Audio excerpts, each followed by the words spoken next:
Jā, Latvija ir maza valsts, bet IT, jeb informācija tehnoloģijas tieši ir tā joma, kurai nevajag ļoti daudz. Īstenībā mums nevajag ne darbgaldas, mums nevajag ne lielas rūpnīcas, mums par lielu laimi nevajag arī daudzus hektārus ar mežu.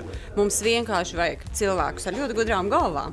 Un es domāju, ka tieši tas ir arī mūsu panākums Latvijā. Ir ļoti daudz cilvēki, erudīti, izglītoti, gudri, kuri var ļoti daudz paveikt IT sfērā. Ja nu katrā gadījumā par internetu zina, tāpēc, ka to izmanto ne tikai darbā, protams, ja, bet tas arī ir viens no mūsu labajiem sasniegumiem, jo mēs arī runājam par to, ka arī iebraucot biznesa vizītes arī pie mums, un viņi saka, viņi Rīgā jūtās tā kā kaut kādā īpašā supervalstī, runājot par internetu, bet, ja runā par citiem sasniegumiem, noteikti mums ir ļoti daudz arī jau pamanāmi sasniegumi, kas ir ārvalstīs, kas ir mobīlo lietotņu izveide, ja mobīlo aplikācija, kā mums labāk patīk teikt, ja, un tās ir tās lietas, kurām nevajag arī milzīgas sistēmas, bet tās var izveidot diezgan ātri, efektīvi. Mums ir ārkārtīgi labi izveidoti kvalitatīvi datu centri.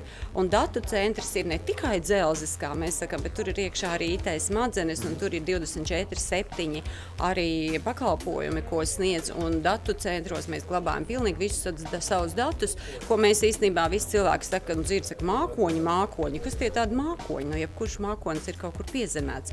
Un Latvija šī ziņā ir vienā no pirmajām vietām Eiropā. Mums ir šis democentrs, kas pašlaik atrodas vēl Valdemāra ielā.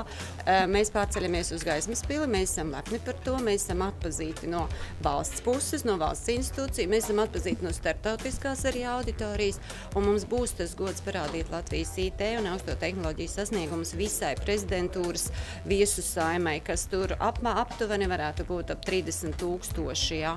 Un, protams, mēs visu laiku sakam mūsu Latvijas sabiedrībai atvainojiet, tas nenozīmē, ka jūs nedrīkstēsiet 6 mēneši fiziski pie mums atnāk, ka mēs pie jums aizmirsīsim.